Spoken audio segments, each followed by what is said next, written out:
नमस्कार, Manoj Tiwari talk show में आपका स्वागत है। मैं हूं मनोज तिवारी। ठंडियों का मौसम है और सबके पालतू पेट, खास करके डॉगी, अब बच्चा जन्म के करीब हैं और कुछ बच्चे दे चुके हैं। आज डॉगी के बच्चों की देख रेख हम कैसे करें, नवजात शिशुओं की देख रेख हम कैसे करें, इस पर बातचीत करने के लिए इलाहाबाद के कैनाइन स्पेशलिस्ट मशहूर डॉक्टर श्रीश चंद्रा जी हैं।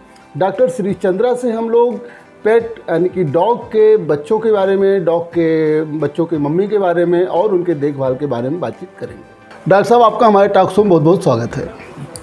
सबसे पहले तो आपसे ये जानना चाहेंगे कि अब सीजन आ गया है कि जब जो है डॉगी को न्यू डॉगी बेबी बर्न करने वाले हैं, हमारा मतलब बच्चों के जन्म सीजन में, हाँ मेटिंग सीजन खत्म हो गया, अब तो बर्न वाला सीजन आ गया, जन्म वाला सीजन आ गया। मैं ये जानना चाह रहा था कि जन्म के पहले जो डॉगी हैं, मदर डॉगी का कैसा ख्याल रखना चाहिए सबसे पहले लोगों को जिनके पास है पेट? मैं आपको क्लियर कर दूं कि जेस्टेशन पीरियड इनका 62 डेज होता है। अच्छा, 62 दिन में वो बच्चा देती हैं। जैसे लेडीज में होता है 9 महीने 9 दिन। जी। गाय भैंस होता है उनका 10 महीने 10 दिन। बिल्कुल। उसी तरह डॉगी का 2 महीने 2 दिन। अच्छा। Say about 62 days. तो जब प्रेगनेंसी हो जाती है तो उसी के बाद पेट में बच्चे बनते हैं और इनके एक बच्चा नहीं बनते हैं। इनका यूट्रस एक ट्यूब हो जाता है, गांठें उसमें रहती है, हर गांठ में बच्चे बनते हैं जी। तो उसमें किसी को 7 होता है, किसी को 5 होता है, किसी को 6 होता है। तो उनका फीडिंग उसके अम्बलाइकल से ही आना है, उसी के ब्लड से बनना है। बिल्कुल। तो उसमें बच्चे को तैयार होने के लिए calcium, phosphorus, minerals, amino acids और जितनी भी चीज़ें हैं कि बच्चा पेट में स्वस्थ रहे, तो वो सब चीज़ें मिलनी चाहिए। तो प्रेगनेंसी पीरियड में एक स्पेशल डाइट को मिलना चाहिए। अच्छा, वो स्पेशल डाइट क्या होती है डॉक्टर साहब, जो हर पेट पालने वालों को ध्यान देना चाहिए कि अब मम्मी प्रेग्नेंट है तो उसको क्या देना चाहिए? वही मेरा कहने का तात्पर्य है कि जब बीच उनकी प्रेग्नेंट हो जाए, जी। उनको मालूम हो गया तो उसी टाइम से डे बाई डे थोड़ा सा फीड बढ़ाते जाए। जो भी रेडीमेड फीड दे रहे हैं घर का खाना दे रहे हैं तो दूध रोटी दे रहे हैं तो इस तरीके से उनकी डाइट बढ़ेगी। तो जो नॉर्मल बीच की डाइट है उससे उसको एक्स्ट्रा डाइट चाहिए, जिससे कि ये भी पता है कि अंदर कोई पल रहा है, उसको भी भोजन उसी से मिलना है। और पलने के लिए जो उसमें कैल्शियम की ज़रूरत है, बोन फॉर्मेशन होता है, आई का फॉर्मेशन होता है, स्किन का फॉर्मेशन होता है, बाल का, तो सब के लिए न्यूट्रिशियस डाइट उसको चाहिए, मिलनी चाहिए। अच्छा डॉक्टर साहब, एक चीज़ बताइए, जैसे कि मनुष्य में होता है कि माँ को कुछ टीके लग जाते हैं जिससे बच्चा स्वस्थ रहता है, तो क्या डॉगीज में भी ऐसे कोई टीका है कि मम्मी को लग जाए और बच्चे स्वस्थ रहें? डॉगीज में टीका क्या, वही प्रिकॉशनरी मेजर में टेटनस का लगाते हैं लोग। अच्छा। कि अगर किसी बिच का सिजेरियन करना पड़ गया by the way at the 11th hour या ऑपरेशन करना पड़ा तो है, लेकिन जो नॉर्मल टीके हैं वो उनको पहले ही से लग जाते हैं। रेबीज का है, पार्वो का है, जिससे बच्चों में पहले से इम्यूनिटी डेवलप रहे। अच्छा सर, एक चीज़ और बताइए, जैसे कि आपने कहा कि सिजेरियन करना पड़ता है, तो क्या ऐसी स्थिति आती है कि पेट का भी सिजेरियन करना पड़े? भाई वो बच्चे हैं तो उसमें आप समझिए कि जैसे मूंगफली का खोखला होता है तो उसमें 3 दाने होते हैं। जी। उसी तरह इनका यूट्रस 2 साइड से होता है। तो यूट्रस के अंदर एक उसमें एक बच्चा तैयार होता है। समझ रहे हैं? तो उसमें क्या होता है कि जो पहला बच्चा है उसको ज़्यादा ऑक्सीजन मिलता है तो वो ज़्यादा स्वस्थ रहता है, एक्टिव भी रहता है। जो लास्ट पपी है तो इसीलिए इनमें अराउंड 24 आवर्स लग जाते हैं बच्चा होने में, पैदा होने में।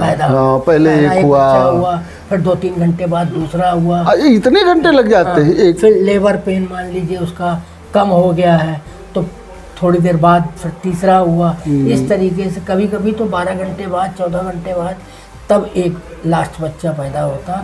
से अबाउट 24 घंटे तक लग जाते हैं। अच्छा, पूरी डिलीवरी होने में। तो इसीलिए जो लास्ट में होता है वो बचता भी नहीं है या फिर जो है कमज़ोर होता है।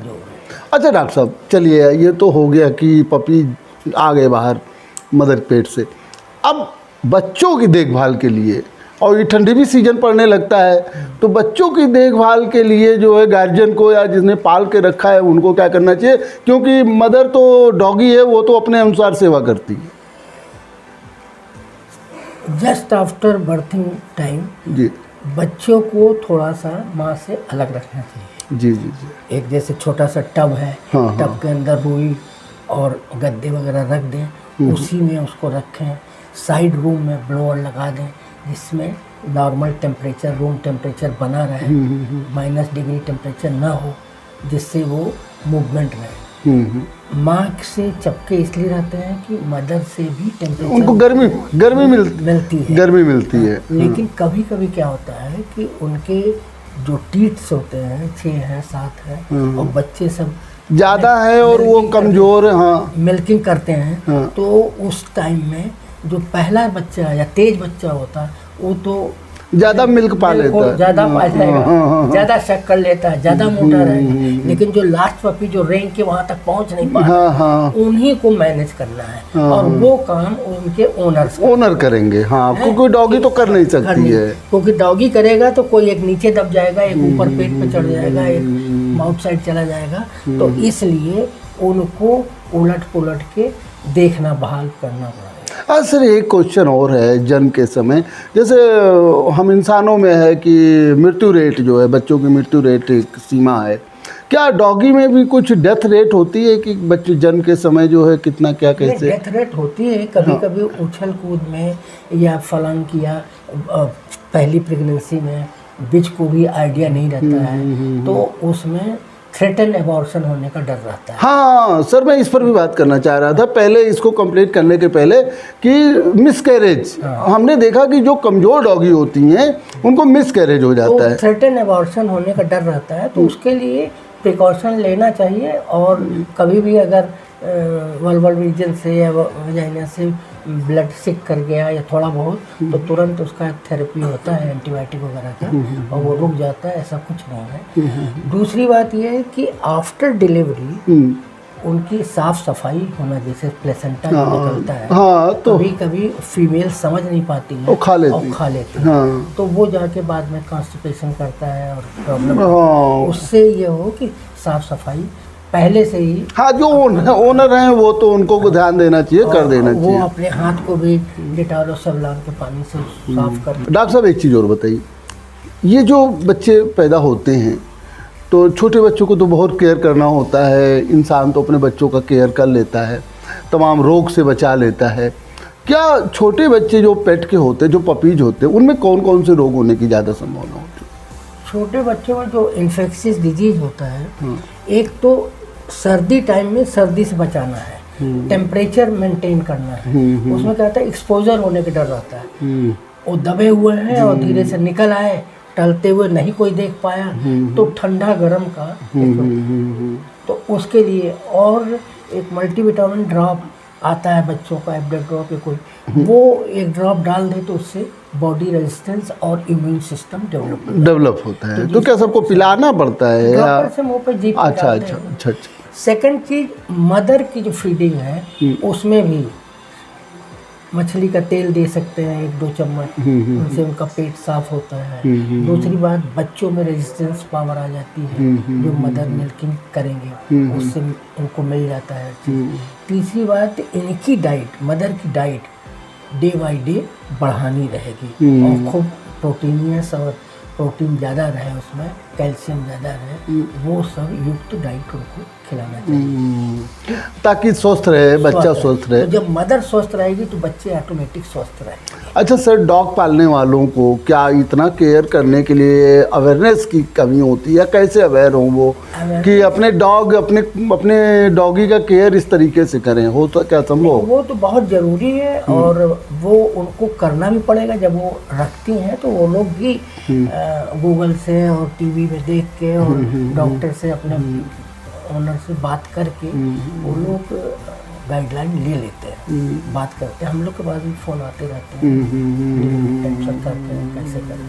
हैं, तो वो ज़रूरी है और लेते हैं। सर एक चीज़ बताइए, मैं इस पर बात करूंगा, नवजात शिशुओं के रोग के बारे में और उस पर बात करूंगा। आज एक डॉग फार्मिंग एक बिजनेस होता जा रहा है, तो आपको डॉग फार्मिंग के बारे में कुछ अगर जनरल जानकारी दें, इस पर मैं आपका एक अलग से प्रोग्राम बनाऊंगा किसी दिन। डॉग फार्मिंग है क्या और ये कैसे आम आदमी को फ़ायदा कर सकता है? डॉग फार्मिंग ये तो एक इकोनॉमिकल ग्रोथ हो रहा है। जी, एक पेट इंडस्ट्री डेवलप्ड हो रही है। जी, जैसे सब इंडस्ट्री है हाँ। तो पेट इंडस्ट्री बिल्कुल। अब पेट इंडस्ट्री में कई चीज़ आ जाते हैं, मेडिसिन भी आ रहा है, उनके खान पीन का है, उनके रख रखाव के लिए, बेबी उनके कपड़े लत्ते के लिए, उनको मेंटेनेंस के लिए, तो वो सब चीज़ है। तो उसी ब्रांचेज में हर आदमी अपना अपना डेवलप कर रहा है। और जो ब्रीडर्स होते हैं, ब्रीडर की बात नहीं करना तो ब्रीडर जो होते हैं वो 3-4 फीमेल पाल लिया, उसमें एक मेल अपने पास रख लिया, उनसे नहीं, एक मेल एक ब्रीड का, हाँ एक मेल एक ब्रीड का, लेकिन वो अगर पर्टिकुलर एक ही ब्रीड में वो ब्रीडिंग करना चाहते हैं, हाँ कि हम केवल पॉमेलियन ये जो जर्मन शेफर्ड ही खाली वो करेंगे, तो उससे उनको ये बेनिफिट होता है कि आपस में इनब्रीडिंग नहीं होती है। हाँ, क्रॉस ब्रीडिंग नहीं होती है। तो इसलिए वो लोग ब्रीडिंग करते हैं और इनिशियल स्टेज पे 2 फीमेल रख दिया, 1 मेल रख दिया। जिस तरीके से, अरे तो ये तो ज़्यादा सप्लाई नहीं हो पाएगी, लेकिन जिस तरीके से लोगों का शौक डॉग पालने की तरफ बढ़ रहा है, इससे हमें लगता है कि डॉग फार्मिंग एक नया बिजनेस युवाओं को आकर्षित कर रहा है। कोरोना पीरियड में जो विगत 1.5-2 साल बीता, जी, तो उसमें लोगों पालने की चाहत बहुत, क्योंकि घर में बैठे रहे, बंद रहे, एक दूसरे से मिल नहीं सक रहे थे, तो उस टाइम इतनी लोगों ने परचेज किया या लिया, इवन स्ट्रीट डॉग तक लेके लोगों ने पाला। उनसे यह हुआ कि उनका समय पास हुआ, उनके अंदर एक लाइक ए फ्रेंडशिप डेवलप हुई, क्योंकि भाई तमाम बुजुर्ग हैं, वो कहीं नहीं तो वो अपने डॉग के साथ ही खेलते हैं, उनको ही टहलाते हैं। अच्छा डॉक्टर साहब, डॉगी में पपी में ज़्यादा करके देखा जाता है पार्बो एक बीमारी है जिसमें वो खून की जो है लैटिन होती है। क्या ये बच्चों में ज़्यादा डेवलप होती है या एक उम्र के बाद डेवलप होती है? पार्वो एक बड़ी टिकलिस और बहुत ही खतरनाक डेंजरस बीमारी है। जी। जैसे आपने देखा कि वर्ल्ड वाइज कोरोना ह्यूमन में फैला था, उसी तरह पार्वो का प्रकोप चल रहा है। और पहले तो कुछ महीनों में ही पार्वो होता था, ब्रीडिंग सीजन में ज़्यादा, लेकिन इस टाइम पे ये धीरे धीरे साल भर चलता रहता है। कभी भी पार्वो हो सकता है। तो इनके जो डिजीज़ है, वो डिजीज़ हम बताएं कि ये डिजीज़ दैट इज़ 99% फेटल है। अच्छा। और बहुत ही खतरनाक, इसमें शुरू में टेम्परेचर आ जाता है और ये किसी एज ग्रुप में हो जाता है। पपी में भी हुआ, 2 महीने के पपी को भी हो जाता है, 3 महीने को भी हो जाता है, 6 महीने के बच्चे को भी, साल भर के भी, इवन जो ओल्ड डॉग हैं उनको भी हो रहा है। पार्वो में होता क्या है कि इन्फेक्शन जैसे ही स्टार्ट होता है तो टेम्परेचर बहुत हाई होता है, 100, 300, 400, 500, 6 तक टेम्परेचर चला जाता है। जैसे जैसे टेम्परेचर कंट्रोल होता है उसके बाद उसको वोमिटिंग स्टार्ट होती है। वोमिटिंग परसिस्ट करता है डायरिया से, जो भी खाएगा, जो पानी पिएगा, पचेगा नहीं, तो ब्लड के रूप में नहीं बाहर हो जाएगी। और फिर जब पॉटी होगा तो पॉटी में पहले तो वाटरी पॉटी होगा, फिर ग्रीनिश होगा, येलोइश होगा, फिर ब्लड आने लगता है। और वही लास्ट स्टेज होता है। सर, पार्वो होने पे डॉगीज बचते नहीं हैं? नहीं बचते हैं, ऐसा नहीं है। ऐसा है कि एक इनको बचाने के लिए शुरू में, पार्वो होने के पहले, पार्वो बचाने के लिए शुरू में इनका vaccination at the time of, sir before ना, बिफोर, आफ्टर भी पार्वो कैन नॉट प्रोटेक्ट। होने के बाद भी बच रहे हैं, लोग बचा रहे हैं, ऐसा नहीं है। लेकिन बड़ा ही तकलीफ दे और टिपिकल उसका ट्रीटमेंट है। ये इंक्यूबेशन पीरियड इनका अराउंड 7 डेज होता है। अच्छा। और वोमिटिंग डायरिया चलता रहता है।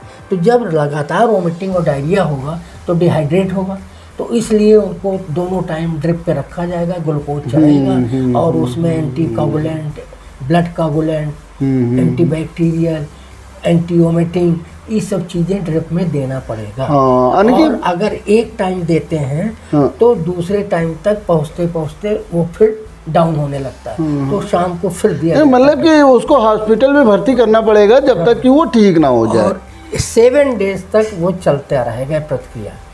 अब लेटेस्ट कई कंपनियां आ गई हैं जो एंटीजन बनाने लगती हैं। अच्छा, पार्वो के लिए आपने क्वेश्चन किया था ना कि पार्वो का कोई ट्रीटमेंट नहीं। हाँ। पार्वो का एंटीजन ग्लोबल पी करके आता है, आ गया है। और वो एंटीजन ड्रिप में लगा के इंट्रावेनस उनको दिया जाता है। वो 0.4 ml पर केजी बॉडी वेट वो लगता है। सर मैं इस पर एक थोड़ा सा और महीन सवाल पूछना चाहूँगा। होता क्या है कि पार्वो शुरू में पता नहीं लगता है, जब वो पोटी करने लगते हैं और ब्लड आने लगता है तब ये होता है कि इनको पार्वो हो गया।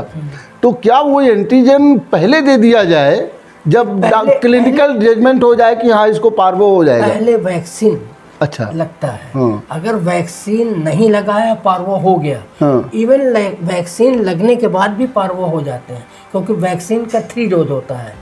बूस्टर डोज मतलब इनिशियल डोज, उसके बाद फर्स्ट डोज, देन सेकंड और देन थर्ड डोज। तो उसमें पूरी तब प्रॉपर इम्यूनिटी आती है। मान लीजिए किसी ने 2 महीने पे 1 डोज लगवाया और बीच में पकड़ लिया पार्वो, लेकिन लगने से ये होता है कि थोड़ा माइल्ड होता है, बचाया जा सकता है। बिल्कुल। अच्छा, इसका मतलब है कि पपी जैसे पैदा हो तो उसको पार्वो का वैक्सीनेशन करवा देना चाहिए, यानी कि बल्कि हम रेबीज पर अभी सर थोड़ी देर में बात करेंगे आपसे। वक्त है एक छोटे से ब्रेक का, देखते रहिए मनोज तिवारी टॉक शो।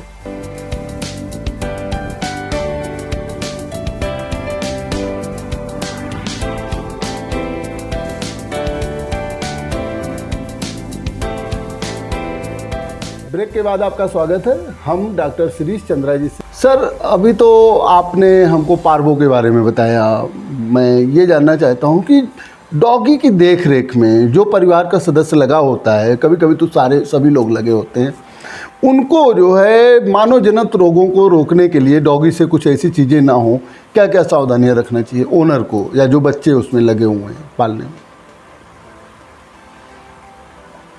अक्सर देखा गया है कि जैसे पपी हुआ और लोग लेके बिस्तर में अपने पास सुला लेते हैं। तो उसमें उसके जो ब्रीदिंग और इनके सांस की ब्रीदिंग वो अवॉइड करना चाहिए, क्योंकि वो बाल वाले कुत्ते होते हैं और लंग्स प्रॉब्लम होने की डर है। अच्छा, मतलब अगर डॉगी के पपी की सांस आपके सांस के अंदर जाती है तो आपको लंग प्रॉब्लम, यानी इंसान को लंग प्रॉब्लम हो सकती है कि पपी को?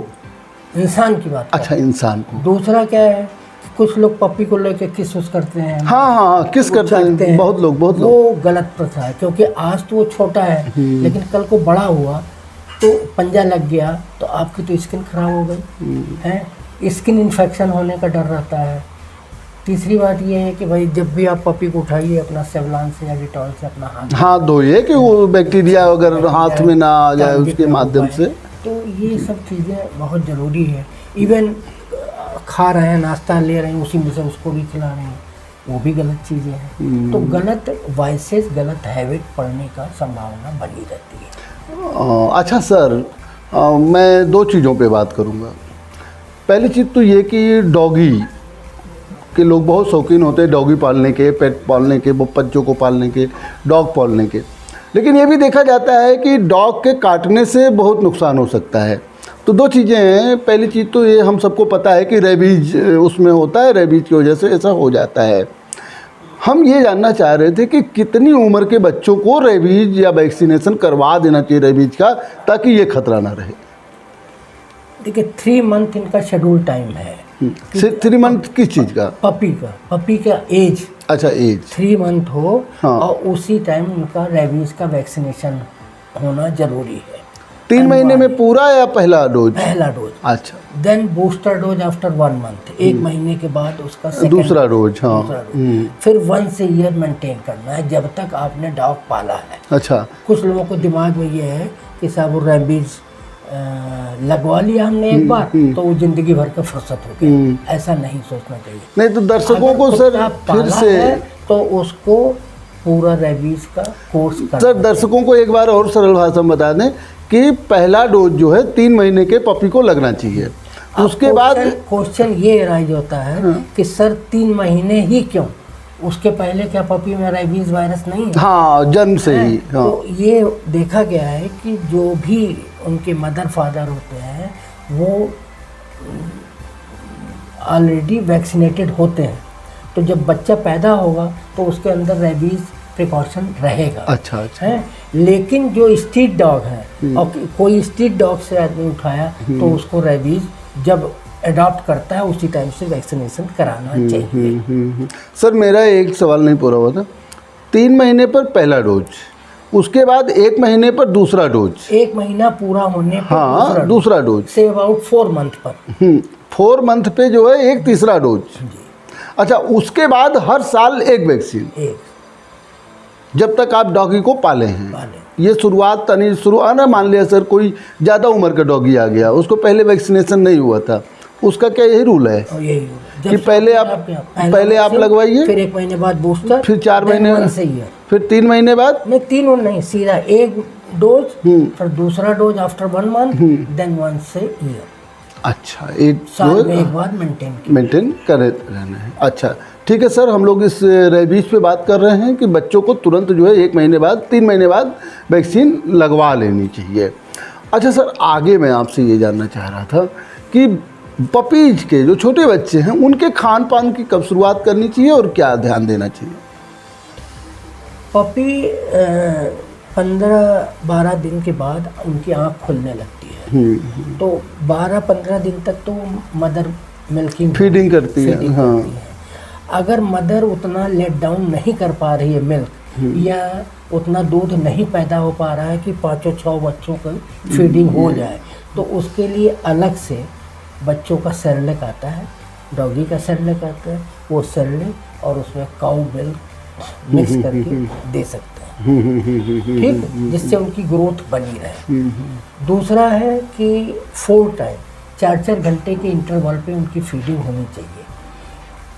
कुछ लोग क्या करते हैं कि सामने उसके रख दिया बर्तन में दूध और जब चाहे जब पी ले, तो दूध ज़्यादा पीने से उनको डायरिया हाँ, पतली लैट्रिन होने लगती है, ओवर फीडिंग हो जाएगी तो वोमिटिंग होने के चांसेस है।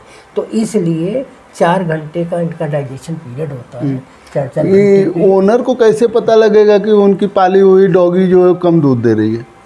पता चल जाएगा भाई, अगर 6 बच्चे गए उसकी मदर के पास दूध पीने के लिए और 2 ने तो पी लिया, 4 वैसे ही पड़ी हुई हैं, तो इससे पता लग रहा है कि हाँ फिर इसीलिए वो जो है मरना शुरू हो जाएंगे अगर आप प्रॉपर फीडिंग नहीं कराएंगे, नहीं वॉच करेंगे तो। अच्छा सर, एक चीज़ बताइए, पेट पालने के पहले या डॉगी पालने के पहले ये पूरे जो है उसमें क्या क्या अवेयरनेस की क्या ज़रूरत है, मतलब क्या जानकारियाँ ज़रूर रखनी चाहिए लोगों को? जानकारी तो लेना जरूरी है, क्योंकि आजकल देख रहे हैं, सुन रहे होंगे, रोज टीवी पेपर में आ रहा है डॉग बाइट। अब पहला तो सिलेक्शन ऑफ डॉग होना चाहिए कि आपकी फैमिली में क्या रिक्वायरमेंट है, कितने छोटे बच्चे हैं, कितने बड़े बच्चे हैं, किस पर्पज से आप डॉगी पालना चाहते हैं, ऑब्जेक्ट उसका होना चाहिए, है ना। कोई फ्यूरियस डॉग आपने रॉटवीलर और ये सब रख लिया और वो आके अपने ही को काटना शुरू सही बात है।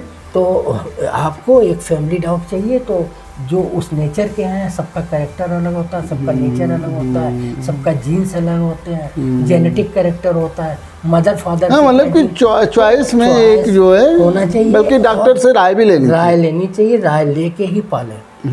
ठीक, आपको चौकीदारी के लिए रखना है, किसी को अपनी फैक्ट्री में गार्ड डॉग रखना है, तब आप रॉटवीलर रखिए, डोबरमैन रखिए, है कि नहीं। German shepherd super intelligent dog है, फैमिली के गार्डिंग करना है, होम मकान, मतलब जिस चीज़ की ज़रूरत है उस तरीके के डॉगी जो है उस हिसाब से नेचर। किसी के यहाँ नहीं, छोटा बच्चा है सर, हमको खाली एक कंपेनियन डॉग चाहिए, तो आप छोटी ब्रीड का डॉग लीजिए और उसको पालिए आप, जिसमें पग आते हैं कि छोटे हैं उसको आप खिला सकते हैं और जो है। अच्छा सर, एक बात बताइए, डॉक्टर श्रीश चंद्रा साहब फैशन शो करवाते थे डॉगियों का, तो आजकल बंद है, क्या बात है? नहीं, डॉग शो होता था, डॉग शो कोरोना पीरियड में वो थोड़ा सा रुक गया है, अब फिर स्टार्ट होगा। अच्छा, तो डॉग शो फिर करवाएंगे आप?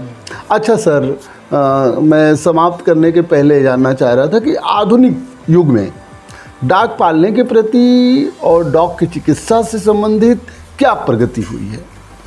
प्रगति डे बाई डे बढ़ रही है और वर्ल्ड वाइड है, ऐसा नहीं है कि हमारे इंडिया में ही या कहीं पर है। और ये बाकायदे एक पेट इंडस्ट्री बनती जा रही है और कुछ लोग इसको कॉमर्शलाइज भी कर रहे हैं, ब्रीडिंग करते हैं, बेचते हैं और उसको उनके प्रोडक्ट बनाते हैं, क्या खाना है क्या। हाँ। लेकिन इसमें सेंटिमेंट ज़्यादा इन्वॉल्व है। हाँ। जब आदमी पाल लेता है तो उसको हाँ वो मतलब परिवार का एक सदस्य हो जाता है जैसे। अच्छा डॉक्टर साहब, देखा ये जाता है कि डॉग पालने वालों को एक हेल्थ संबंधित वो हो जाती है सुविधा, उसको टहलाने के बहाने खुद टहल भी लेते हैं। ये तो है।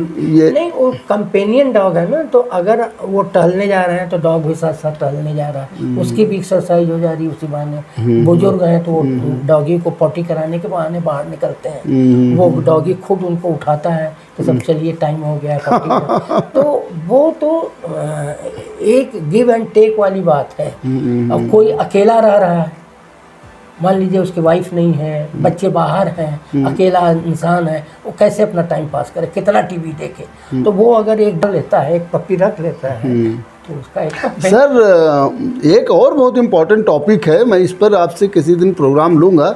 डॉग एजुकेशन आजकल ये भी एक बढ़ा हुआ है डॉग एजुकेशन पर कि लोग अपने पपीज को ट्रेंड करने के लिए ट्रेनर रखते हैं और वो बहुत कुछ समझता है। मैं इस पर सर आपका फिर जो है कभी प्रोग्राम करूंगा। अंत में आप जो है क्या ऐसी बात बताना चाहेंगे कि ठंडे में कुत्तों के या डॉग के बच्चों का देख रेख अच्छी तरीके से किया जाए, क्या सावधानी बरतें? ठंडे में यही है कि सर्दी से, अभी तो सर्दी उतनी आई नहीं है, सर्दी से बचाव के लिए उनको कोट, वियर, उनका बेड, उनका रख रखाव, इसी पे ध्यान देना चाहिए जिससे कि ठंड न लग जाए। एक बार लगने के बाद थोड़ा प्रॉब्लमेटिक हो जाता है। सर आप हमारे टॉक शो में भाग लिए, इसके लिए आपको बहुत बहुत धन्यवाद। जैसा कि आपने देखा, आज हमारे साथ canine specialist doctor Shirish Chandra ji थे। आपने बताया कि डॉगी अब जन्म दे रहे हैं बच्चों की क्या देख रेख करनी चाहिए, उनको कब वैक्सीनेशन करवाना चाहिए और उनको कब जो है रोग होने पर डॉक्टर से मिलना चाहिए, कब उनकी आपको फीडिंग करानी चाहिए। ऐसे ही आप अपने डॉगी का ख्याल रखिए और उनके बच्चों का ख्याल रखिए, क्योंकि डॉगी एक सोशल एनिमल है और सबके साथी भी हैं और आपका उसके साथ अपना इमोशनल अटैचमेंट भी है। आगे भी हम डॉक्टर शिरीष चंद्रा से आपकी मुलाकात करवाते रहेंगे और तमाम डॉगी से संबंधित मुद्दों पर बातचीत करते रहेंगे। देखते रहिए मनोज तिवारी टॉक शो। दीजिए मुझे इजाज़त, धन्यवाद।